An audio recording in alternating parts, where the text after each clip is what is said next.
ನಮ್ಮ ತಂದೆಯಾದ ದೇವರೇ, ನಿನ್ನ ಪರಿಶುದ್ಧವಾದ ನಾಮ ಸ್ತೋತ್ರ ವಂದನೆ ಸ್ವಾಮಿ. ಈ ಒಂದು ಸಮಯದಲ್ಲಿ ಅಪ್ಪ ವಾಕ್ಯ ಭಾಗಕ್ಕಾಗಿ ನಾವು ಈ ಒಂದು ಒಳ್ಳೆ ಅವಕಾಶ ಕೊಟ್ಟಿದೆ, ಅದಕ್ಕಾಗಿ ಸ್ತೋತ್ರ. ದೇವರಾತ್ಮನೇ, ನೀವು ನನ್ನೊಟ್ಟಿಗೆ ಮಾತನಾಡುವಾಗ ಅಪ್ಪ ನಾವೆಲ್ಲರೂ ನಿನ್ನ ಮಾತುಗಳು ಕೇಳಿ ನಿನ್ನ ವಾಕ್ಯಾನುಸಾರವಾಗಿ ನಾವು ಆತ್ಮಿಕವಾಗಿ ಬಲ ಹೊಂದುವ ಹಾಗೆ ದೇವರೇ ನೀನು ಸಹಾಯ ಮಾಡು. ಸೇರಿ ಬಂದ ಎಲ್ಲ ಕುಟುಂಬಗಳನ್ನು ಆಶ್ರಯಿಸು. ಈ ವಾಕ್ಯ ಕೇಳುವಂತ ಪ್ರತಿಯೊಬ್ಬರು ನೀನು ಆಶ್ರಯಿಸು. ಆತ್ಮಿಕವಾಗಿ ಬಲ ಹೊಂದುವಂತೆ ಅಪ್ಪ ದೇವರ ದಯೆಯನ್ನು ಹೊಂದುವ ಹಾಗೆ ನೀಂತಾನೆ ಸಹಾಯ ಮಾಡಿ ಆಶೀರ್ವದಿಸಬೇಕೆಂದು ಯೇಸು ಕ್ರಿಸ್ತನ ಹೆಸರಲ್ಲಿ ಪ್ರಾರ್ಥಿಸುತ್ತೇನೆ ತಂದೆ, ಆಮೆನ್. ದೇವರ ನಾಮ ಸ್ತೋತ್ರವಾಗಲಿ. ಇವತ್ತು ವಾಕ್ಯ ಅಂಶ, ಯಥಾರ್ಥವಂತರಿಗೆ ದೇವರ ದಯೆ ದೊರಕುವುದು. ಅಂದ್ರೆ ಯಥಾರ್ಥವಂತರು ಅಂದ್ರೆ ಯಾವುದೇ ಒಂದು ಕಪಟ ಇಲ್ಲದೆ, ಯಾವುದೇ ಒಂದು ಮೋಸ ಇಲ್ಲದೆ, ಯಾವುದೇ ವಂಚನೆ ಇಲ್ಲದೆ ಯಥಾರ್ಥವಾಗಿ ಯಾರು ಜೀವಿಸ್ತಾರೋ ಅವರಿಗೆ ದೇವರ ದಯೆ ಅಥವಾ ದೇವರ ಆಶೀರ್ವಾದ ಅಥವಾ ದೇವರ ಕೃಪೆ ದೊರೆಯುತ್ತದೆ. ನಾವು ಈ ಒಂದು ವಿಷಯದಲ್ಲಿ ಸತ್ಯವೇದದಲ್ಲಿ 3 ವ್ಯಕ್ತಿಗಳನ್ನ ನಾವು ನಮ್ಮ ಹಾಗೆ ಈ ಲೋಕದಲ್ಲಿ ಜೀವಿಸಿದ ವ್ಯಕ್ತಿಗಳನ್ನ ನಾವು ಅವ್ರನ್ನ ಆಜ್ಞಾಪಿಸ್ಕೊಳ್ಳೋಣ. ನಾವು ನೋಹನ ಯೆಹೆಜ್ಕೇಲದ ಬರೆದಂತ ಗ್ರಂಥದಲ್ಲಿ ಯೆಹೆಜ್ಕೇಲನು 14ನೇ ಅಧ್ಯಾಯ 14ನೇ ವಚನ ಏನ್ ಹೇಳುತ್ತೆ? ಯೆಹೆಜ್ಕೇಲ 14ನೇ ಅಧ್ಯಾಯ 14ನೇ ವಚನ. 14. ನೋಹ, ದಾನಿಯೇಲ ಎಂಬ ಯೋಬ ಎಂಬಿ 3 ಪುರುಷರು ಅದರಲ್ಲಿದ್ದರು. ತಮ್ಮ ಸದಾಚಾರದಿಂದ ಸ್ವಂತ ಪ್ರಾಣಗಳನ್ನು ಮಾತ್ರ ಉಳಿಸಿಕೊಳ್ಳುತ್ತಿದ್ದರು. ಇದು ಕರ್ತನಾದ ಯೆಹೋವನ ನುಡಿ. ನೋಡ್ರಿ, ಯೆಹೆಜ್ಕೇಲ ಗ್ರಂಥದಲ್ಲಿ 14ನೇ ಅಧ್ಯಾಯ 14ನೇ ವಚನ ಬಹಳ ಸ್ಪಷ್ಟವಾಗಿ ಹೇಳ್ತಾ ಇದೆ. ಇವರು ದೀರ್ಘಾಯುಷು ಹೊಂದಿದಂತವರು ಮತ್ತು ದೇವರ ಯಥಾರ್ಥತೆಯಲ್ಲಿ ಜೀವಿಸಿದಂತವರು. ನೋಹನು, ದಾನಿಯೇಲನು, ಯೋಬನು ಎಂಬಿ 3 ಪುರುಷರು ಅದರಲ್ಲಿದ್ದರು. ಯಾವುದರಲ್ಲಿ? ಈ ಲೋಕದಲ್ಲಿದ್ದರು. ತಮ್ಮ ಸದಾಚಾರದಿಂದ ಅಂದ್ರೆ ತಮ್ಮ ಒಳ್ಳೆಯತನದಿಂದ ಸ್ವಂತ ಪ್ರಾಣಗಳನ್ನು ಮಾತ್ರ ಉಳಿಸಿಕೊಳ್ಳುತ್ತಿದ್ದರು. ಅಂದ್ರೆ ಸ್ವಂತ ಪ್ರಾಣಗಳನ್ನು ಮಾತ್ರ ಉಳಿಸ್ಕೊಳ್ತಾ ಇದ್ದಾರೆ. ಈಗ ನಾನಾಗ್ಲಿ ನೀವಾಗ್ಲಿ ಮೊದಲು ನಮ್ಮ ಪ್ರಾಣಕ್ಕೆ ನಾವು ಅಷ್ಟು ಪ್ರಾಧಾನ್ಯ ಕೊಡ್ತೀವಿ. ಹೆಂಡತಿ ಆಗ್ಲಿ, ಗಂಡನಾಗ್ಲಿ, ಮಕ್ಕಳಾಗ್ಲಿ, ಹಾರೇ ಆಗ್ಲಿ, ಮೊದಲು ವ್ಯಕ್ತಿಗತವಾಗಿ ತನ್ನಕ್ಕೆ ತಾನು ಪ್ರಾಧಾನ್ಯತೆ ಕೊಡ್ತೀವಿ. ಹಾಗೆ ಇಲ್ಲಿ ನೋಹ ಎಂಬ ವ್ಯಕ್ತಿ ಮೊದಲನೇ ವ್ಯಕ್ತಿ. ಈ ನೋಹ ಎಂಬ ವ್ಯಕ್ತಿ ಸುಮಾರು ಎಷ್ಟು ವರ್ಷ ಜೀವಿಸಿದನಂದ್ರೆ ನಾವು ನೋಡ್ತೀವಿ ಆದಿಕಾಂಡದಲ್ಲಿ 5ನೇ ಅಧ್ಯಾಯದಲ್ಲಿ ನಾವು ನೋಡುವಾಗ 950 ವರ್ಷ ಜೀವಿಸಿದ್ದಾನೆ. ಎಷ್ಟು ವರ್ಷ? 950 ವರ್ಷ. ನಾವು 60 ಇಲ್ಲ 70, ಬಲ ಹೆಚ್ಚಿದ್ರೆ 80 ವರ್ಷ ನಾವು ಹೋಗ್ಬಿಡ್ತೀವಿ. ಆದ್ರೆ ಈ ವ್ಯಕ್ತಿ 950 ವರ್ಷ ಜೀವಿಸಿದ್ದಾನೆ. ಅಂದ್ರೆ ಆತನು ಯಥಾರ್ಥವಂತನಾಗಿದ್ದನು. ಆತನು ಏನಾಗಿದ್ದನಂದ್ರೆ ಯಥಾರ್ಥವಂತನಾಗಿದ್ದನು. ಈ ವ್ಯಕ್ತಿ ಸುಮಾರು 600 ವರ್ಷ ಈ ಭೂಮಿ ಮೇಲೆ ಬದುಕಿದ ಮೇಲೆ 600 ವರ್ಷ ಜೀವಿಸಿರ್ತಾರೆ. ಅಂತ ಸಂದರ್ಭದಲ್ಲಿ ಒಂದು ಘಟನೆ ನಡೀತದೆ. ಏನಂದ್ರೆ ದೇವರು ಆಕಾಶದಿಂದ ಮೇಲಿನಿಂದ ಈ ಭೂಲೋಕಕ್ಕೆ ನೋಡ್ತಾನೆ. ಈ ಭೂಲೋಕಕ್ಕೆ ನೋಡುವಾಗ ಇಡೀ ಭೂಲೋಕ ಎಲ್ಲ ಕೆಟ್ಟೋಗ್ಬಿಟ್ಟಿದೆ. ಇಡೀ ಭೂಲೋಕ ಎಲ್ಲ ಕೆಟ್ಟೋಗ್ಬಿಟ್ಟಿದೆ. ಯಾವ ರೀತಿ ಕೆಟ್ಟೋಗಿದೆ ಅಂದ್ರೆ, ಉದಾಹರಣೆ ನೋಹನು 950 ವರ್ಷ ಬದುಕಿದಾರಂದ್ರೆ ಸ್ತ್ರೀಯರು ಕೂಡ ಅಷ್ಟು ವರ್ಷ ಬದುಕಿರ್ತಾರೆ.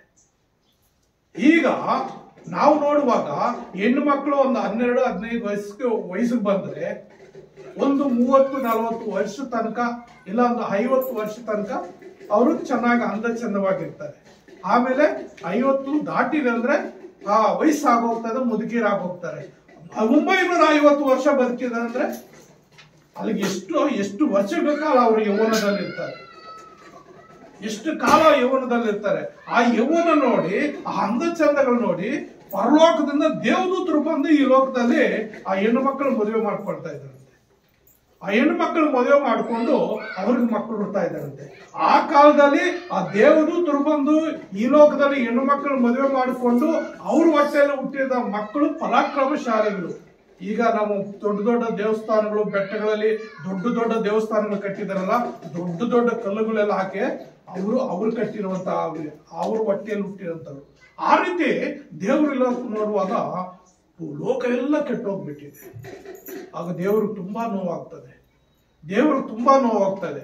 ಅವಾಗ ಏನ್ ಮಾಡ್ತಾನಂದ್ರೆ, ನಾನು ಸೃಷ್ಟಿ ಮಾಡಿರೋ ಸೃಷ್ಟಿನ ಹಾಳು ಮಾಡ್ತೀನಿ, ನಾನು ಸೃಷ್ಟಿ ಮಾಡಿರುವಂತ ಸೃಷ್ಟಿನ ಸಂಪೂರ್ಣ ಸಮಾಪ್ತಿ ಮಾಡ್ತೀನಿ ಅಂತ ಹೇಳಿ ಆತನ ಮನಸ್ಸಲ್ಲಿ ಆಲೋಚನೆ ಮಾಡಿಕೊಳ್ಳುವಾಗ ಏನಾಗುತ್ತೆ ಅಂದ್ರೆ ಪ್ರಿಯರೇ, ಆ ಸಂದರ್ಭದಲ್ಲಿ ನಾವು ನೋಡುತ್ತೇವೆ 6ನೇ ಅಧ್ಯಾಯ 8ನೇ ವಚನ ನೋಡ್ರಿ. ಆದರೆ ನೋಹನಿಗೆ ಯೆಹೋವನ ದಯವು ದೊರಕಿತು. ನೋಡ್ರಿ, ಆದರೆ ನೋಹನಿಗೆ ಯೆಹೋವನ ದಯವು ದೊರೆಯಿತು. ಯಾಕೆ ನೋಹನಿಗೆ ಯೆಹೋವನ ದಯ ದೊರಕಿತು ಅಂತ ನೋಡುವಾಗ 9ನೇ ವಚನ ಏನ್ ಹೇಳುತ್ತಮ್ಮ? ನೋಹನ ಚರಿತ್ರೆಯು, ನೋಹನು ನೀತಿವಂತನು, ತನ್ನ ಕಾಲದವರಲ್ಲಿ ತಪ್ಪಿಲ್ಲದವನು ಆಗಿದ್ದನು, ಅವನು ದೇವರೊಂದಿಗೆ ಅನ್ಯೋನ್ಯವಾಗಿ ನಡೆದುಕೊಂಡನು. ನೋಡ್ರಿ, ಇಲ್ಲೇ ಹೇಳ್ತಾನೆ, ನೋಹನು ನೀತಿವಂತನು, ತನ್ನ ಕಾಲದವರಲ್ಲಿ ತಪ್ಪಿಲ್ಲದವನು ಆಗಿದ್ದನು. ಹಲ್ಲೆಲೂಯಾ. ಈಗ ನಮ್ಮ ಕಾಲ ಅಂದ್ಕೊಳ್ರಿ, ನಮ್ಮ ಕಾಲದಲ್ಲಿ ಎಷ್ಟು ಜನ ಲೋಕಾನುಸಾರ ಜೀವಿಸಿದ್ರು, ನಾನೇನ್ ಮಾಡ್ಬೇಕು? ತಪ್ಪಿಲ್ಲದವನಾಗಿ ಜೀವಿಸಬೇಕು, ಯಥಾರ್ಥವಾಗಿ ಜೀವಿಸಬೇಕು. ಪ್ರತಿಯೊಬ್ಬರು ಯಾರು ಹೇಗನ್ನ ಜೀವಿಸಲಿ, ನಾನು ಯಥಾರ್ಥವಾಗಿ ಜೀವಿಸಬೇಕು, ದೇವರ ಭಯಭಕ್ತಿಯಲ್ಲಿ ಜೀವಿಸಬೇಕು, ದೇವ್ರಿಗಾಗಿ ಜೀವಿಸಬೇಕು. ಆ ಒಂದು ಯಥಾರ್ಥತೆ, ಒಂದು ದೃಢತ್ವ ಅಲ್ಲಿ ಏನ್ ಹೇಳ್ತಾ ಇದ್ದೇನೆ, ತನ್ನ ಕಾಲದವರಲ್ಲಿ ತಪ್ಪಿಲ್ಲದವನಾಗಿದ್ದಾನೆ. ಯಾವ ತಪ್ಪು ಮಾಡಿದೆ ನೋಡ್ರಿ. ದೇವದೂತರು ಬಂದು ಈ ಲೋಕದಲ್ಲಿ ಮದುವೆಗಳು ಮಾಡ್ಕೊಡ್ತಾ ಇದ್ದಾರೆ, ಲೋಕವೆಲ್ಲ ಪಾಪದಲ್ಲಿ ತುಂಬೋಗ್ಬಿಟ್ಟಿದೆ. ಆದರೆ ನೋಹನು ತನ್ನ ಕುಟುಂಬ, ತನಗೆ ಹೆಂಡತಿ ಇದ್ದಾಳೆ, 3 ಮಕ್ಕಳಿದ್ದಾರೆ, 3 ಮಂದಿ ಸೊಸೆಯರಿದ್ದಾರೆ. ಈ 8 ಜನ ಮಾತ್ರ, ಆ 8 ಜನರಲ್ಲಿ ನೋಹನು ಯಾವ ತಪ್ಪಿಲ್ಲದೆ, ಯಾವ ಪಾಪ ಮಾಡದೆ ಯಥಾರ್ಥವಾಗಿ ಜೀವಿಸ್ತಾ ಇದ್ದಾನೆ. ಇಡೀ ಲೋಕ ನಾಶವಾಗ್ತಾ ಇದೆ. ಇಡೀ ಲೋಕವನ್ನೇ ನಾಶ ಮಾಡ್ತಾನೆ. 40 ದಿವಸ ಹಗಲು ಇರುಳು ಮಳೆ ಸುರಿಸಿ ಆಕಾಶದ ತೂಬುಗಳು ತೆರೀತಾನೆ, ಭೂಮಿ ಮೇಲೆ ತೂಬುಗಳು ತೆರೀತಾನೆ. ಮೇಲಿನಿಂದ ಧಾರಾಕಾರ ಮಳೆ ಸುರಿತಾ ಇರ್ತದೆ, ಕೆಳಗಿನಿಂದ ನೀರು ಉಕ್ಕಿ ಬರ್ತಾ ಇರ್ತದೆ. ಭೂಮಿ ಮೇಲೆ ಒಂದು ಮರ ಕಾಣಿಸೋದಿಲ್ಲ, ಒಂದು ಬೆಟ್ಟ ಕಾಣಿಸೋದಿಲ್ಲ, ಒಂದು ಗಿಡ ಕಾಣಿಸಲ್ಲ, ಭೂಮಿನೇ ಕಾಣಿಸೋದಿಲ್ಲ. ಎಲ್ಲ ಸಂಪೂರ್ಣವಾಗಿ ಮುಳುಗೋಗಿರ್ತದೆ, ಬರೀ ನೀರಿರ್ತದೆ. ಹೀಗೆ 150 ದಿವಸ ನೀರು ಏರ್ತದೆ ಮೇಲಕ್ಕೆ. ಎಲ್ಲಿ ಒಂದೇ ಒಂದು ಏನು ಕಾಣಲ್ಲ, ನೀರು ಬಿಟ್ರೆ ಏನು ಕಾಣಲ್ಲ. ಆ ರೀತಿ ನೀರೆಲ್ಲ ತುಂಬೋಗ್ಬಿಡ್ತದೆ. ನೀರು ತುಂಬೋದ್ಮೇಲೆ ದೇವ್ರು ನೋಡ್ತಾನೆ, ನೀರು ಜಾಸ್ತಿ ಆಗ್ತಾ ಐತೆ ಅಂತೇಳಿ ಆ ನೀರು ತಡೆ ಹಾಕಿ ಮತ್ತೆ ನೀರು ಕಮ್ಮಿ ಆಗ್ಬೇಕಂದ್ರೆ ಮತ್ತೆ 150 ದಿವಸ ಆಗುತ್ತೆ. ಹೆಚ್ಚು ಕಡಿಮೆ ಆ ನೋಹನು ಆ ದೇವರ ದಯ ದೊರಕುವಾಗ ಆ ನೋಹನಿಗೊಂದು ಮಾತು ಹೇಳ್ತಾನೆ, ಏನಂದ್ರೆ, ನೋಡಪ್ಪ, ಈ ಭೂ ಪ್ರಪಂಚ ಎಲ್ಲ ನಾನು ಹಾಳು ಮಾಡ್ತೀನಿ. ಈಗಿನ ಕಾಲದಲ್ಲಿ, ನಿನ್ನ ಕಾಲದವರಲ್ಲಿ ನೀನೊಬ್ಬನೇ ನೀತಿವಂತನಾಗಿದೆಯಪ್ಪ, ನೀನೊಬ್ಬನೇ ಯಥಾರ್ಥವಾಗಿದ್ಯಾ. ಹಾಗಾಗಿ ನಿನ್ನ ಮೇಲೆ ನನ್ನ ದಯೆ ತೋರಿಸ್ತೀನಿ, ನಿನ್ನ ಮೇಲೆ ನನ್ನ ಆಶೀರ್ವಾದ ತೋರಿಸ್ತೀನಿ. ಅದಕ್ಕಾಗಿ ನೀನು ಒಂದು ನಾವೇ ಕಟ್ಕೋ, ಅದರಲ್ಲಿ ನೀನು ಹೆಂಡತಿ ಮಕ್ಕಳು ಸೇರ್ಕೋ, ಮತ್ತು ನಿನಗೆ ಬೇಕಾದಂತ ಎಲ್ಲ ಪ್ರಾಣಿಗಳು, ಈ ಭೂಮಿ ಮೇಲೆ ಏನೇನು ಪ್ರಾಣಿಗಳಿದೆಯೋ ಇವಾಗ ಎಲ್ಲ ಪ್ರಾಣಿ, ಒಂದು ಹೆಣ್ಣು ಒಂದು ಗಂಡು ಜೊತೆಯಲ್ಲಿ ಕರ್ಕೋ, ಅದರಿಂದ ಸಂತಾನೋತ್ಪತ್ತಿ ಆಗ್ಲಿ. ನಿಮ್ಮ ಭೂಮಿ ಮೇಲೆ ಎಲ್ಲ ನಾಶ ಮಾಡ್ತೀನಿ. ಕಾರಣ ಇವರೆಲ್ಲ ಪಾಪ ಮಾಡಿದ್ದಾರೆ. ಆದ್ರೆ ಈ ನಿನ್ನ ಕಾಲದವರಲ್ಲಿ ನೀನೊಬ್ಬನೇ ಏನಾಗಿದ್ಯಾ? ತಪ್ಪಿಲ್ಲದವನಾಗಿದ್ಯಾ, ಮತ್ತು ನನ್ನೊಂದಿಗೆ ಅನ್ಯೋನ್ಯವಾಗಿ ನಡ್ಕೊಳ್ತಾ ಇದೆಯಾ. ಬೆಳಿಗ್ಗೆ ಆಗಲಿ, ಸಾಯಂಕಾಲ ಆಗ್ಲಿ, ನಿನಗೆ ಸಮಯ ಸಿಕ್ಕಿದಾಗ ನನ್ನ ಜ್ಞಾಪಿಸ್ಕೊಳ್ತೀಯಾ, ನನ್ನ ಆಜ್ಞೆ ಏನಿದೆಯೋ, ನನ್ನ ಮಾತುಗಳೇನಿದೆಯೋ ಅದರ ಪ್ರಕಾರ ನೀನು ಜೀವಿಸ್ತಾ ಇದೆಯಾ. ಆಗ ನಿನ್ನ ಕುಟುಂಬ ಮಾತ್ರ ನಾನು ಉಳಿಸ್ತೀನಿ, ಎಲ್ಲರೂ ನಾಶ ಮಾಡ್ತೀನಿ. ಅಂದ್ರೆ ಇಡೀ ಲೋಕ ನಾಶವಾಗ್ತಾ ಇದೆ. ನೋಹನು ಮಾತ್ರ ಈ ಲೋಕವನ್ನೇ ಜಯಿಸ್ತಾನೆ. ಯಾಕೆ ಜಯಿಸ್ತಾನೆ? ಆತನು ಯಥಾರ್ಥವಾಗಿದ್ದಾನೆ, ತನ್ನ ಕಾಲದವರು ತಪ್ಪಿಲ್ಲದವನಾಗಿದ್ದಾನೆ. ಯಾರು ನೋಹನಿಂದ ಪಾಪಿ ಇಂತ ತಪ್ಪು ಮಾಡಿದ್ದಾನೆ ಅಂತ ತೋರ್ಸಂಗಿಲ್ಲ. ಯಾಕಂದ್ರೆ ಅವನು ನೀತಿವಂತನಾಗಿದ್ದಾನೆ, ಯಥಾರ್ಥವಂತನಾಗಿದ್ದಾನೆ, ದೇವರೊಟ್ಟಿಗೆ ಅನ್ಯೋನ್ಯವಾಗಿದ್ದಾನೆ. ಹಾಗಾಗಿ ನೋಹನಿಗೆ ಇಡೀ ಪ್ರಪಂಚನ ಹಾಳು ಮಾಡ್ತಾ ಇದ್ರು, ನೋಹನಿಗೆ ದೇವರ ದಯೆ ದೊರಕಿತು. ಹಲ್ಲೆಲೂಯಾ. ನೋಡ್ರಿ, ಈ ಕಾಲದಲ್ಲಿ ನಾವು ಕೂಡ ಯಥಾರ್ಥವಾಗಿ ಜೀವಿಸಿದ್ರೆ ನಮ್ಮನ್ನು ಕೂಡ ಈ ಲೋಕದಲ್ಲಿ ಜಯಿಸುವ ಹಾಗೆ, ಈ ಲೋಕವನ್ನು ಜಯಿಸುವ ಅಂದ್ರೆ ಸುನಾಮಿ ಬಂತಲ್ಲ, ಸುನಾಮಿ ಬಂದಾಗ ಎಷ್ಟೋ ಜನ ಸತ್ತೋಗ್ಬಿಟ್ರು, ಲಕ್ಷಾಂತರ ಜನ ಸತ್ತೋಗ್ಬಿಟ್ರು. ಅದರಲ್ಲಿ ನನಗೂ ಕೂಡ ಏನೋ ಸುನಾಮಿ ಅಂತೀನಿ, ಈ ಕೊರೋನಾ, ನನಗೂ ಕೂಡ ಕೊರೋನಾ ಬಂದಿತ್ತು. ಆ ಕೊರೋನಾದಲ್ಲಿ ನಾನು ಕೂಡ 18 ದಿವಸ ಹಾಸ್ಪಿಟ್ಲಲ್ಲಿದ್ದೆ. ನನಗೆ 10 ದಿವಸ ಜ್ಞಾಪಕ ಇರಲಿಲ್ಲ, ಏನಾಯ್ತು ಏನೋಯ್ತು. ಆದ್ರೆ ಜ್ಞಾಪಕ ಬಂದಾಗ ನಾನು ದೇವರ ಹತ್ರ ಪ್ರಾರ್ಥನೆ ಮಾಡಿದೆ, ದೇವರೇ ನೀನು ನಾನು ಉಳಿಸ್ಕೊಟ್ರೆ ಇನ್ನೂ ನೀ ಹೆಚ್ಚಿನ ಸೇವೆ ಮಾಡ್ತೀನಿ, ಇನ್ನೂ ಹೆಚ್ಚಾಗಿ ನೀನು ನನ್ನ ಪ್ರಯಾಸ ಪಡ್ತೀನಿ, ನಾನು ಸಮಯ ನೀನು ಕೊಡ್ತೀನಿ ಅಂತ ಹೇಳಿ ಪ್ರಾರ್ಥನೆ ಮಾಡುವಾಗ ದೇವರು ನನ್ನನ್ನ ಆ ಕೊರೋನಾದಿಂದ ಆಚೆ ಹಾಕ್ಬಿಟ್ಟ, ಬದುಕಿಬಿಟ್ಟ. ಬದುಕಿದ ನಂತರ ಏನಾಯ್ತು, ಆ 3 ದಿವಸಕ್ಕೆ ನಾನು ಈ ಆನ್ಲೈನ್ ಪ್ರೇಯರ್ ಸ್ಟಾರ್ಟ್ ಮಾಡಿದೆ.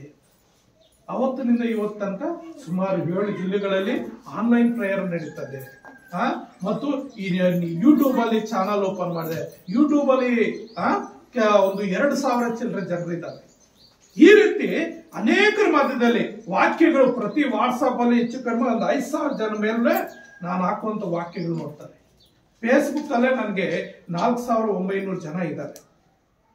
ಪ್ರತಿಯೊಬ್ಬರು ನನ್ನ ವಾಕ್ಯ ಅಂದ್ರೆ ನಾನು ದೇವರಲ್ಲಿ ಏನೋ ಅಲ್ಪ ಸ್ವಲ್ಪ ಯಥಾರ್ಥವಾಗಿದ್ದರಿಂದ, ದೇವರಿಗೆ ಇಷ್ಟವುಳ್ಳವನಾಗಿದ್ದರಿಂದ ಆ ಕೊರೋನಾದಿಂದ ನನ್ನ ರಕ್ಷಿಸಿದ್ದಾನೆ. ಅದೇ ರೀತಿಯಲ್ಲಿ ಪ್ರತಿಯೊಬ್ಬರನ್ನ ದೇವರು ರಕ್ಷಿಸಲಿಕ್ಕೆ ಆತನ ಶಕ್ತನಾಗಿದ್ದಾನೆ.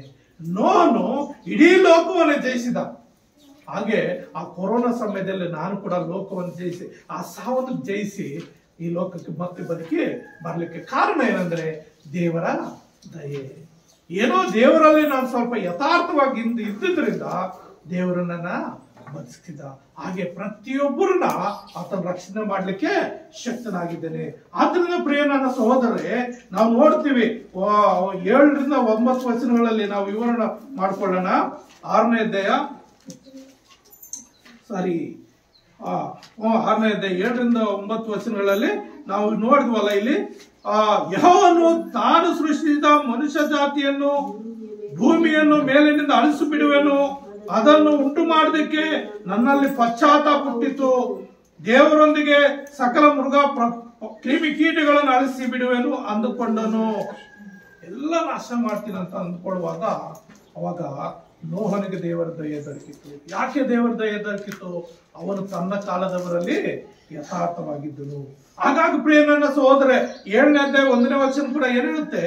ಆಗ ಯೆಹೋವನು ನನಗೆ, ನೀನು ನಿನ್ನ ಮನೆಯವರೆಲ್ಲರೂ ನಾವೆಲ್ಲಿ ಸೇರಿರಿ, ಈಗಿನವರಲ್ಲಿ ನೀನೊಬ್ಬನೇ ನನ್ನ ಮುಂದೆ ನೀತಿವಂತನಾಗಿ ನಡೆಯುವುದನ್ನು ನೋಡಿದ್ದೇನೆ. ಆಮೆನ್. ನೋಡ್ರಿ, ನೀನು ನಿನ್ನ ಮನೆಯವರೆಲ್ಲರೂ ನಾವೆಯಲ್ಲಿ ಸೇರಿರಿ. ಒಂದು ಹಡಗು ಕಟ್ಟಿದ್ದಾನೆ, ನಾವೇ ಕಟ್ಟಿದ್ದಾನೆ, ಅದರಲ್ಲಿ ಸೇರಿ. ಯಾಕೆಂದ್ರೆ ಈಗಿನವರಲ್ಲಿ ನೀನೊಬ್ಬನೇ ನನ್ನ ಮುಂದೆ ನೀತಿವಂತನಾಗಿ ನಡೆಯುವುದನ್ನು ನೋಡಿದ್ದೇನೆ. Hallelujah, hallelujah. ನಾವು ನೀತಿವಂತರಾಗಿದ್ರೆ ದೇವರು ನಮ್ಮನ್ನ ಕಾಪಾಡ್ತಾನೆ, ದೇವರು ನಮ್ಮನ್ನ ಆಶೀರ್ವಾದ ಮಾಡ್ತಾನೆ. ಈ ಲೋಕವನ್ನು ಜಯಿಸುವ ರೀತಿಯಲ್ಲಿ ದೇವರು ನಮ್ಮನ್ನ ಬಲಪಡಿಸ್ತಾನೆ. ಎಂತ ಒಂದು ಅಪಾಯ ಬಂದ್ರು ಇಡೀ ಲೋಕ ನಾಶ ಆಗ್ತಾ ಇದೆ. ನೋಹನ ಕಾಲದ ಇಡೀ ಲೋಕ, ಅವನ ಕುಟುಂಬ 8 ಜನ ಬಿಟ್ರೆ ಯಾವ ಮನುಷ್ಯನು ಕೂಡ ಬದುಕೋದಿಲ್ಲ. ಎಲ್ಲರನ್ನು ನೀರು ಮಳೆ ಸುರಿಸಿ ಎಲ್ಲರನ್ನು ನೀರು ಕೊಚ್ಚಿ ಹೋಗಾಗಂತ ಮಾಡ್ತಾರೆ. ಇವ್ರು ಮಾತ್ರ ಯಾಕೆ ಅಂದ್ರೆ ಆಗಿನ ಕಾಲದಲ್ಲಿ ನೋಹನು ನೀತಿವಂತನಾಗಿದ್ದನು. ನೀತಿವಂತನಂದ್ರೆ ಒಳ್ಳೆಯವನಾಗಿದ್ದನು. ಹಾಗಾಗಿ ಪ್ರೇರೆ, ನೋಹನ ಚರಿತ್ರೆಯಲ್ಲಿ ಆತನು ಲೋಕವನ್ನು ಜಯಿಸಿದ. ದಾನಿಯೇಲನ ಚರಿತ್ರೆಯಲ್ಲಿ ನಾವು ನೋಡುವಾಗ ದಾನಿಯೇಲನು ತನ್ನ ಶರೀರವನ್ನು ಜಯಿಸಿದನು. ದಾನಿಯೇಲನು ಶರೀರವನ್ನು ಜಯಿಸಿದ. ದಾನಿಯೇಲ 9ನೇ ಅಧ್ಯಾಯದಲ್ಲಿ 23ನೇ ವಚನ ನೋಡ್ರಿ. ದಾನಿಯೇಲ 9ನೇ ಅಧ್ಯಾಯ 23.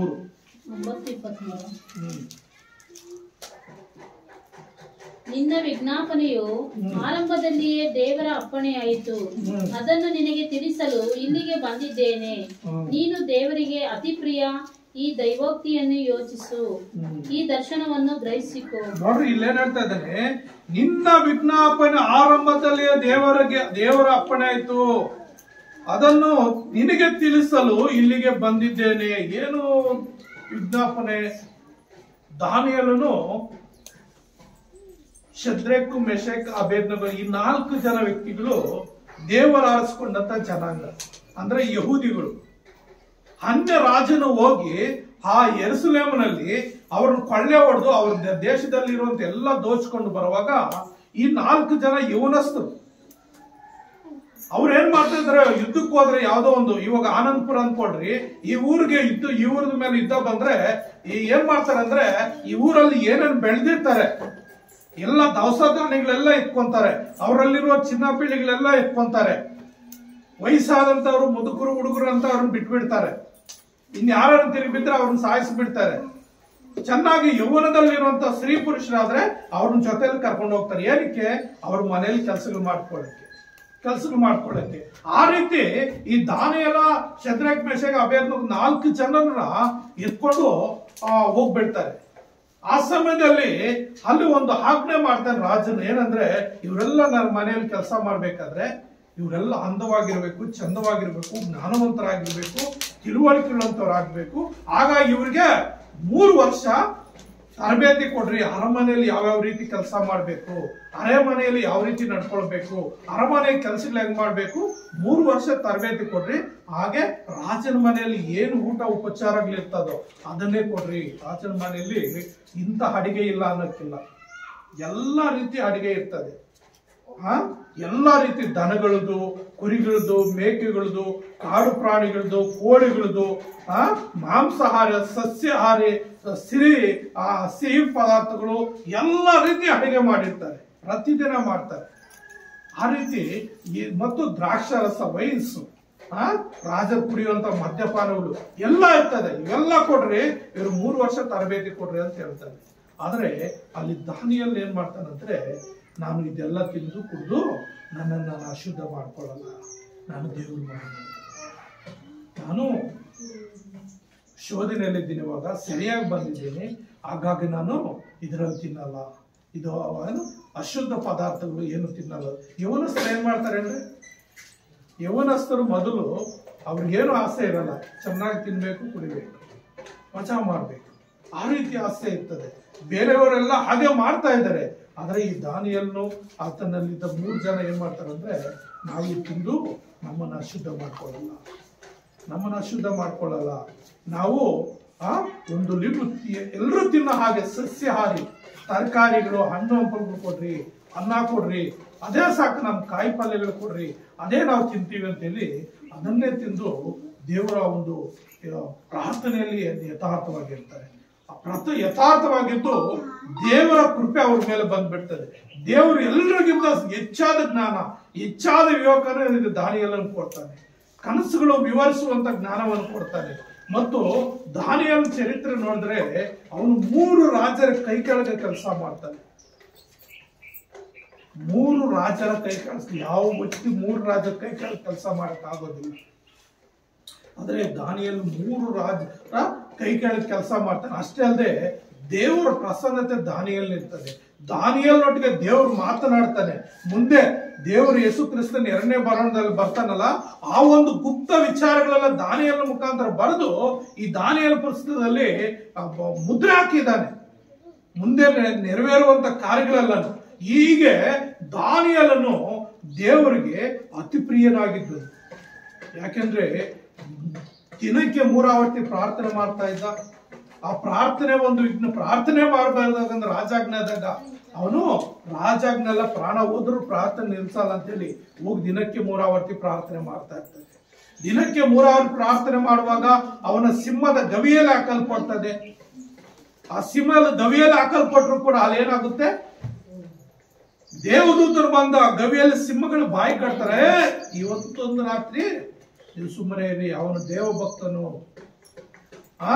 ದೇವರಿಗೆ ಅತಿ ಪ್ರಿಯನವನು, ಅವನ್ ನೀವು ಮುಟ್ಟಬೇಡ್ರಿ, ನಾಳೆ ನಿಮ್ಗೆ ಒಳ್ಳೆ ಊಟ ಕೊಡ್ತೀವಿ ಅಂತೇಳಿ ಆ ರಾತ್ರಿ ಎಲ್ಲ ಸಿಂಹಗಳು ದಾನಿಯೇಲನ ಸುತ್ತಲೂ ಕಾವಲಿರ್ತದೆ. ಆ ಗವಿಯಲ್ಲಿದ್ರು ಅವನು ಪ್ರಾರ್ಥನೆ ಪರವಾಗ್ತಾನೆ. ಆ ಸಿಂಹಗಳ ಗವಿಯಿಂದ ಕೂಡ ಆತನು ಮೇಲೆ ಎತ್ತಲ್ಪಡ್ತದೆ.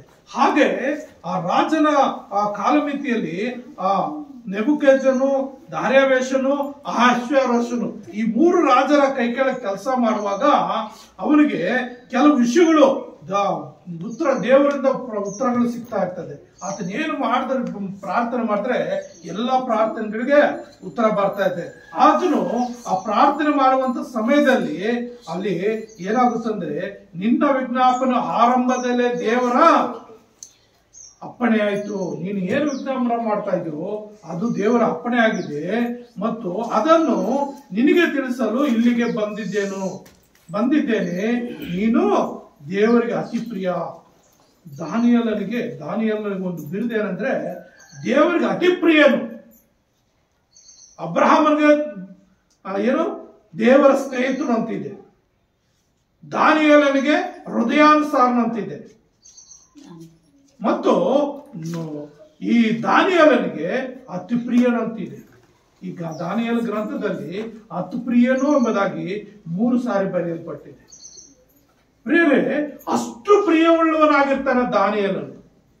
ಆದ್ರೆ 3 ಸಾರಿ 3 ರಾಜರ ಕೈ ಕೆಳಗೆ ಅವನು ಕೆಲಸ ಮಾಡಿದ್ರು, ಪ್ರಾಣ ಹೋಗುವಂತ ಸ್ಥಿತಿಯಲ್ಲಿ ಬಂದ್ರು ಕೂಡ ಅವನು ತನ್ನ ಯಥಾರ್ಥತೆಯನ್ನು ಕಳ್ಕೊಳ್ಳೋದಿಲ್ಲ. ಅಷ್ಟೇ ಅಲ್ಲದೆ ಅವನು 21 ದಿವಸ ಉಪವಾಸ ಮಾಡ್ತಾರೆ. ದಾನಿಯೇಲ 21 ದಿವಸ ದೇವರ ಒಂದು ಏನು ಆ ಗೂಢಾರ್ಥದ ರಹಸ್ಯಗಳು ತಿಳ್ಕೊಳ್ಳೋದಕ್ಕಾಗಿ 21 ದಿವಸ ಉಪವಾಸ ಮಾಡ್ತಾನೆ. ಉಪವಾಸ ಮಾಡಿದ ನಂತರ ಅವನು ಪ್ರಾರ್ಥನೆ ಮಾಡುವಾಗ, ನೀನ್ ಏನೇನ್ ಪ್ರಾರ್ಥನೆ ಮಾಡಿದ್ಯೋ ಎಲ್ಲ ದೇವರ ಸನ್ನಿಧಿಗೆ ಬಂದಿದೆ, ದೇವರು ನಿನ್ಗೆ ಉತ್ತರ ಕೊಡ್ತಾನೆ, ಅದನ್ನ ತಿಳಿಸೋಕೆ ನಾನು ಬಂದಿದ್ದೀನಿ ಅಂತ ದೇವದೂತನು ಬಂದು ದಾನಿಯೇಲನೊಟ್ಟಿಗೆ ಮಾತನಾಡ್ತಾನೆ. ಅಂದ್ರೆ ಅವನಿಗೆ ಪ್ರಾಣ ಹೋಗುವಂತ ಸಂದರ್ಭ ಬಂದರೂ ಕೂಡ ಅವನು ತನ್ನ ಶರೀರವನ್ನ ಯಾವುದೇ ರೀತಿ ಶೋಧನೆಗೆ ಒಳಪಡಿಸಲಿಲ್ಲ. ಅವನು ತಿನ್ನೋದಕ್ಕಾಗ್ಲಿ, ಕುಡಿಯೋದಕ್ಕಾಗ್ಲಿ, ಮತ್ತೊಂದಕ್ಕಾಗ್ಲಿ ದಾನಿಯೇಲನನ್ನು ಏನು ಮಾಡಲಿಲ್ಲ, ಒಪ್ಪಿಸಿಕೊಡ್ಲಿಲ್ಲ. ಅದನ್ನ ಪ್ರೇರಣೆ ನಾವು ನೋಡ್ತೀವಿ. ಎಲ್ಲಂದ್ರೆ ಜ್ಞಾನೋಕ್ತಿಗಳಲ್ಲಿ 23-21 ವಚನ ಏನ್ ಹೇಳುತ್ತೆ? ಜ್ಞಾನೋಕ್ತಿ 23-21 ವಚನ.